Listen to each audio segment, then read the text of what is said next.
got a Kaaba, you've got a black stone. There's another black stone that's going to speak for you on the judgment day.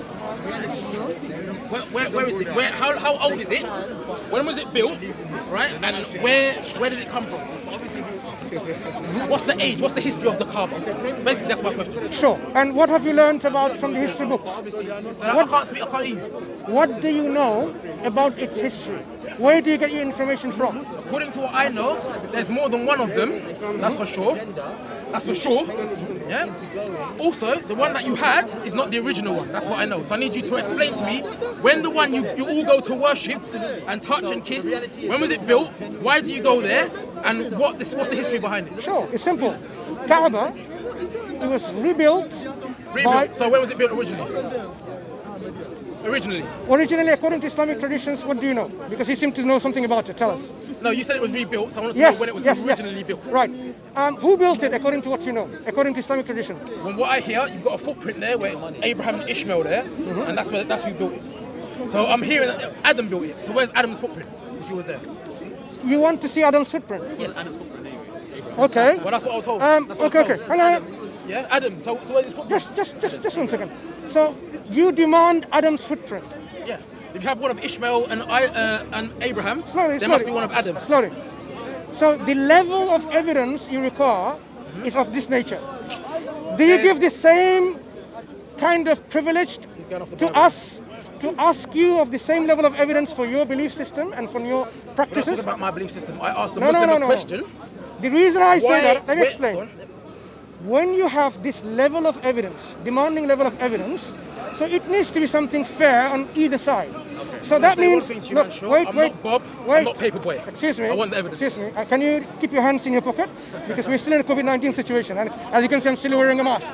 Yeah. Otherwise, I may have been spitting on you, right? Right? Yeah. So what I'm saying is, if you demand something from a faith community, a type of evidence which is of this nature, I asked you a question. Be ready. Let me finish my statement. Be ready to equally be expected to provide evidence of your own belief system. Is that fair? Is that the question we're asking?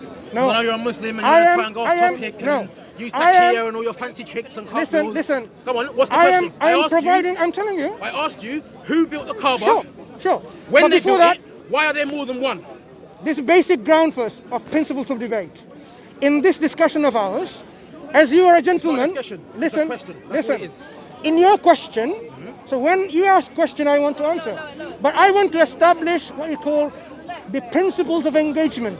When you engage with me, I don't want you to punch me and say, tell me. I'll never punch you. Listen. If you did, I would not agree with that, because I would have to punch you back perhaps, maybe, right? Because I won't give my other cheek, right? That's the point I was trying to make. That means... So where is it? Come on. Stop waffling. Come on, give me evidence. Patience. That's the problem. Number one rule. You need to be patient when you ask a question. No, I ask a question, I want an answer. If you want an answer, do you want an answer while someone is giving it to you, or you want it like this? Like that. Then I can't talk to you. See you, bye-bye. Okay, so you can't answer the question? No, I cannot speak to someone. I cannot speak to someone who wants an answer like that. That shows you are insincere to begin with. So what we were establishing, let him go, because that's the problem with the people. What we're establishing is this. When we engage in a discussion, there has to be a principle of engagement. How do we interact with each other? Like when he's asking and I am answering, I am going to tell him that he needs to be quiet when I'm responding to his question, rather than interrupting every single second. That is so common in Speaker's Corner. That would have been the rules of engagement. Likewise, it would be that we specifically stick to a topic. So he demands evidence of a footprint of Adam. If that was the level of evidence, then he needs to be ready for being demanded of evidence likewise from his religion. And he knows that he cannot provide anything. Do you know, for example, if I asked him, when is the earliest written document of your Bible? The Torah, for example.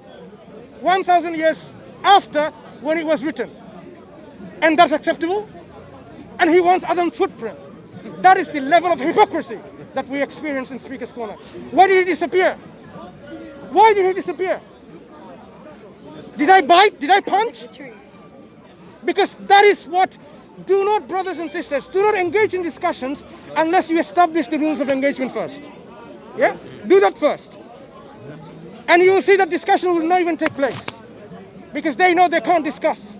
They won't be able to provide anything substantial. May Allah guide us all.